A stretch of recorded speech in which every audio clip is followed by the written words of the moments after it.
AI-related practice management considerations for law firms. That's the subject of today's ACTEC Trust and Estate Talk. Welcome to ACTEC Trust and Estate Talk from the American College of Trust and Estate Counsel, a professional society of peer-elected trust and estate lawyers in the United States and around the globe. This series offers professionals best practice advice, insights, and commentary on subjects that affect our profession and clients. And now, our ACTEC Fellow host with today's topic. This is Jim Milton, ACTEC Fellow from Tulsa, Oklahoma. Practice management is the nitty-gritty of a firm's business administration. Artificial intelligence has the potential to touch many areas of our law practices. What do law firms need to keep in mind as they roll out new training, policies, and business administration enhancements in tools such as billing? ACTEC Fellow George Smith from Greenwich, Connecticut is here to enlighten us on this quickly evolving technology. Thank you, George, for joining us today. Articles and stories about AI seem to dominate the news cycle. Is this AI hype or reality?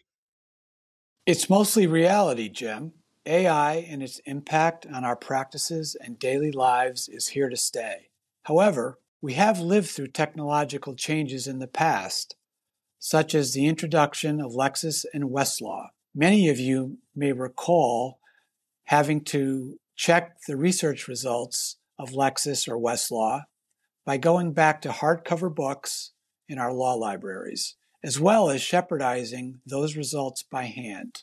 Lexis and Westlaw, along with tax software that performed complicated interrelated calculations, caused great concern when new, but are now readily accepted and used daily in our practices.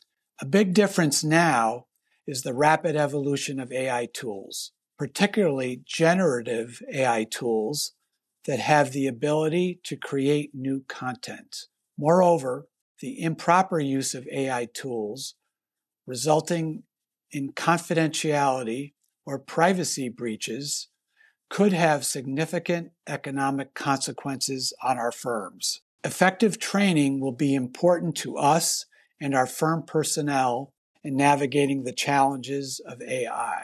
Everyone will need to be trained.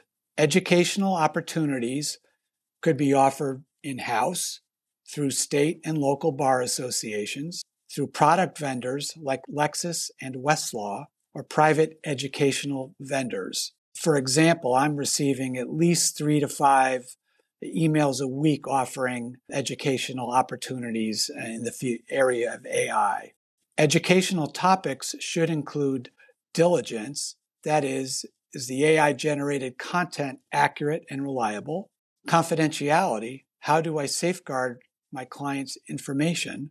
Competence, we need to understand not only the output that AI produces and whether it's accurate and reliable, but we also need to understand what it does with our input. AI, when used in what we call an open environment, uses our data to train itself. And that's an aspect of it where we have grave concerns about confidentiality. And finally, an AI chatbot that produces a legal brief is in effect practicing law, and we need to supervise it appropriately and be concerned about whether the AI chatbot is actually engaging in the unlicensed practice of law. With all of these new developments, do you think that AI could affect morale? Absolutely. Much has been written about the effect of AI on job elimination and, as a result, morale. It's too early to know how much of an impact that will be, but it's fair to say that AI may contribute to some job loss and change the nature of tasks for both non-legal personnel and junior lawyers. But that may not be all bad. Junior lawyers won't need to engage in tedious document reviews because AI can handle it better and faster. This should free up time for our junior lawyers and for those of us who supervise them to think more deeply about the issues our clients bring to us. Be proactive in engaging firm personnel. Create a positive environment by stressing we are all in this together and will learn together.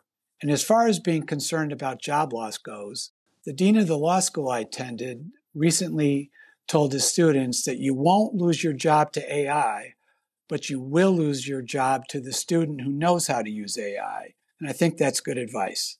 Well, George, should I update my employee handbook if I'm running a law firm? Yes, Jim. Employee handbooks need to be updated to implement the firm's policy regarding issues like the use of generative AI by firm personnel. That is, can you use ChatGPT, for example, to input sensitive client information?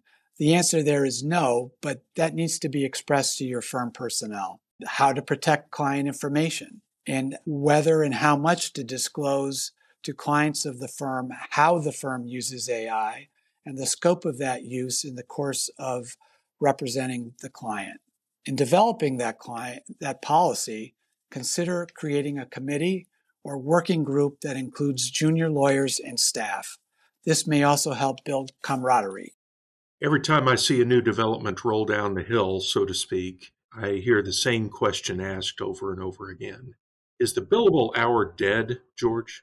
Yes. The great debate over the demise of the billable hour is now once again a hot topic of discussion. Certainly, billable hours are likely to be reduced through the use of AI. Two things, though.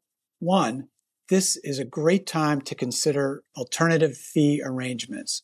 For example, for estate planners, is charging for the number of hours it takes to draft documents a good measure of our value? Or is it the wisdom, knowledge, and expertise we have in advising our clients through their tax and non-tax issues? Fixing a fee based on the value of that knowledge and expertise is something I believe clients will respond to favorably.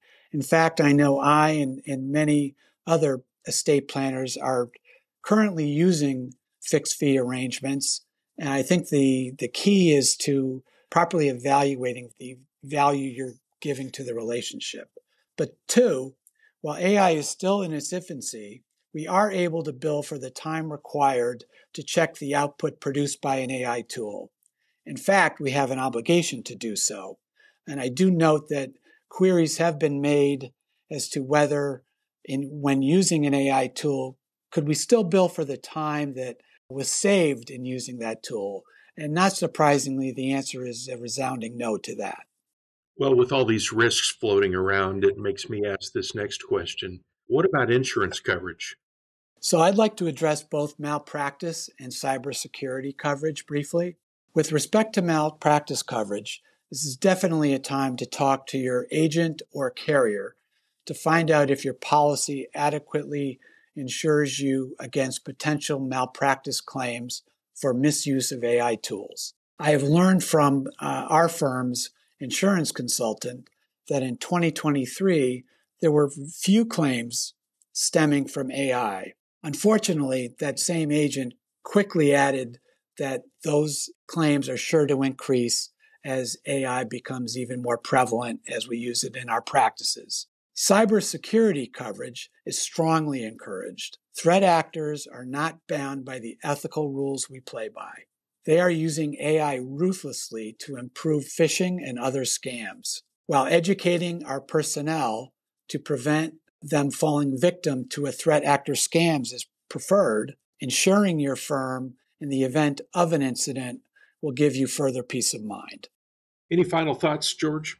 Very quickly, don't panic. This is an exciting time, so embrace the challenge. But also, in the words of the immortal Hill Street Blues sergeant, let's be careful out there. I love it, George. As someone who occasionally uses AI for really basic and non-sensitive things, it is a brave new world for all of us. Thank you so much for giving us some things to think about. Pleasure to be with you, Jim. Thank you. Thank you for listening to this episode of AgTech Trust and Estate Talk, the podcast series about wealth planning matters from the American College of Trust and Estate Counsel. To find an AgTech lawyer near you, visit actec.org. Please subscribe to this series and leave us a rating or a review.